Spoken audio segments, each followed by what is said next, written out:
Hema committee റിപ്പോർട്ടിൽ നിർണായക ഇടപെടലുമായി ഹൈക്കോടതി പൂർണ്ണ റിപ്പോർട്ട് പ്രത്യേക അന്വേഷണ സംഘത്തിന് കൈമാറാൻ കോടതി നിർദ്ദേശിച്ചു.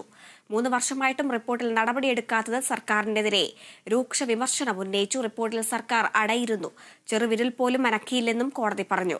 മാധ്യമങ്ങൾക്ക് വിവരം നൽകുന്നതിൽ അന്വേഷണ സംഘത്തിന് കോടതി വിലക്ക് ഏർപ്പെടുത്തി. വിവരങ്ങളുമായി ഇപ്പോൾ നിതിൻ പ്രഭാകർ ചേരുന്നുണ്ട്. നിതിൻ, ഇപ്പോൾ സർക്കാരിനെതിരെ രൂക്ഷ വിമർശനവുമായിട്ട് ഇപ്പോൾ കോടതി രംഗത്തെത്തിയിരിക്കുകയാണ്. റിപ്പോർട്ട് പൂഴ്ത്തിവെച്ചത് എന്തിനെന്നുള്ള അടക്കമുള്ള ക്വസ്റ്റ്യനാണ് ഇപ്പോൾ കോടതി സർക്കാരിനോട് ചോദിച്ചിരിക്കുന്നത്. കൂടുതൽ വിവരങ്ങൾ. ഹരിത, ഹേമ കമ്മീഷൻ റിപ്പോർട്ടുമായി ബന്ധപ്പെട്ട പ്രത്യേക ബെഞ്ചാണ് ഇന്ന് ഈ കേസ് പരിഗണിച്ചത്. ജയശങ്കർ നമ്പ്യാറും അഡ്വക്കേറ്റ് CS സുധിയും അംഗങ്ങളായ ബെഞ്ചിന്റെ പരിഗണനയ്ക്ക് വന്ന കേസ് പരിഗണനയ്ക്കെടുത്ത ആദ്യ സമയം തന്നെ ഇവർ സർക്കാരിനോട് ചോദ്യങ്ങൾ ആരായുകയായിരുന്നു. ഹേമ കമ്മീഷൻ റിപ്പോർട്ട് വർഷങ്ങൾക്ക് മുമ്പ് സർക്കാരിന്റെ മുന്നിലെത്തിയിട്ടും ഈ റിപ്പോർട്ടിൽ എന്ത് നിലപാട് സർക്കാർ സ്വീകരിച്ചു? രാജ്യത്തെ നിയമം സർക്കാരിന് ബാധകമല്ലെന്നും കോടതി ചോദിച്ചു.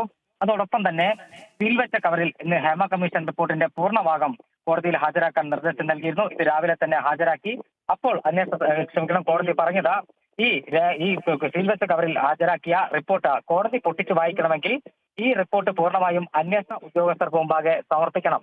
പ്രത്യേക അന്വേഷണ ഉദ്യോഗസ്ഥർക്ക് മുമ്പാകെ സമർപ്പിച്ച് അടുത്ത സിറ്റിംഗിന് മുമ്പ് മാത്രമേ ഇത് സീൽവെച്ച കവറിൽ സമർപ്പിച്ച റിപ്പോർട്ട് വായിക്കൂ എന്ന് കോടതി വ്യക്തമാക്കി. അതോടൊപ്പം തന്നെ കേരളത്തിലെ സ്ത്രീകൾ ന്യൂനപക്ഷമല്ല, അവർ ഭൂരിപക്ഷമാണ്. സ്ത്രീകൾക്കെതിരായ ഇത്തരത്തിൽ അതിക്രമം നടന്നിട്ട് സർക്കാർ എന്ത് നടപടി സ്വീകരിച്ചു, എന്തുകൊണ്ട് സർക്കാർ നടപടി സ്വീകരിച്ചില്ല എന്ന പ്രസക്തമായ ചോദ്യം കൂടി കോടതിയുടെ ഭാഗത്തുനിന്നും ഉണ്ടായി.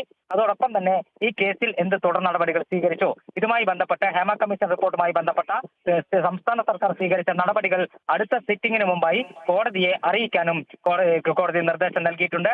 അതോടൊപ്പം തന്നെ പ്രധാനപ്പെട്ട ഒരു കാര്യം കോടതി ചോദിച്ചത്, ഈ കേസിനകത്ത് നിർണായകമായ ചില വെളിപ്പെടുത്തലുകൾ ഉണ്ടായിട്ടുണ്ട്. ഈ വെളിപ്പെടുത്തലുകളുടെ അന്വേഷണവുമായി ബന്ധപ്പെട്ട കാര്യങ്ങളും കോടതിയെ വിശദമായി അറിയിക്കാൻ നിർദ്ദേശം നൽകിയിട്ടുണ്ട്. ഹരിത. നിതിൻ, അതേസമയം മറ്റൊരു പ്രധാനപ്പെട്ട കാര്യം മാധ്യമങ്ങൾക്ക് വിലക്ക് ഏർപ്പെടുത്തിയിട്ടുണ്ട്. മാധ്യമങ്ങൾക്ക് വിവരം നൽകുന്നതിൽ അന്വേഷണ സംഘത്തിന് കോടതി വിലക്ക് ഏർപ്പെടുത്തിയിട്ടുണ്ട്. മാധ്യമങ്ങൾ മര്യാദ പാലിക്കണമെന്നുള്ള അടക്കമുള്ള കാര്യങ്ങളും കോടതിയിൽ പറയുകയുണ്ടായി. തീർച്ചയായും അന്വേഷണ ഉദ്യോഗസ്ഥരോട് മാധ്യമങ്ങളോട് ബ്രീഫിംഗ് നടത്തരുത്, അതായത് മാധ്യമങ്ങൾക്ക് മുമ്പാകെ കാര്യങ്ങൾ വെളിപ്പെടുത്തരുത് എന്ന കൃത്യമായ നിർദ്ദേശം കോടതിയുടെ ഭാഗത്തുനിന്നും ഉണ്ടായി. അന്വേഷണം സുതാര്യമായിരിക്കണം, ഇരകൾക്ക് നീതി ലഭ്യമാകണം. അതോടൊപ്പം തന്നെ ഇരകളുടെ വിവരങ്ങൾ ചോർന്നു പോകരുത്, അതുകൊണ്ട് മാധ്യമങ്ങളുടെ മുമ്പാകെ പ്രതികരിക്കരുത് എന്നൊരു നിർദ്ദേശം കൂടി അന്വേഷണ സംഘത്തിന് മുമ്പാകെ, അതായത് പ്രത്യേക അന്വേഷണ സംഘത്തിനോട് കോടതി നിർദ്ദേശം നൽകിയിട്ടുണ്ട്. പ്രത്യേക അന്വേഷണ സംഘത്തിന് മുമ്പാകെ ഈ റിപ്പോർട്ട് ഹേമ കമ്മീഷന്റെ പൂർണ്ണ റിപ്പോർട്ട് സമർപ്പിക്കുമ്പോൾ അവർ ഈ റിപ്പോർട്ടിനകത്ത് അല്ലെങ്കിൽ ഈ റിപ്പോർട്ട് പഠിച്ച് എന്ത് നടപടി സ്വീകരിക്കും എന്നതും പ്രസക്തമായ കാര്യമാണ്. അതുകൊണ്ട് തന്നെയാണ് മാധ്യമങ്ങൾക്ക് മുമ്പാകെ സംസാരിക്കരുത് എന്നൊരു നിർദ്ദേശം, കർശനമായ നിർദ്ദേശം ഹൈക്കോടതി ഇപ്പോൾ പ്രത്യേക അന്വേഷണ സംഘത്തിന് നൽകിയത്. ഹരിത.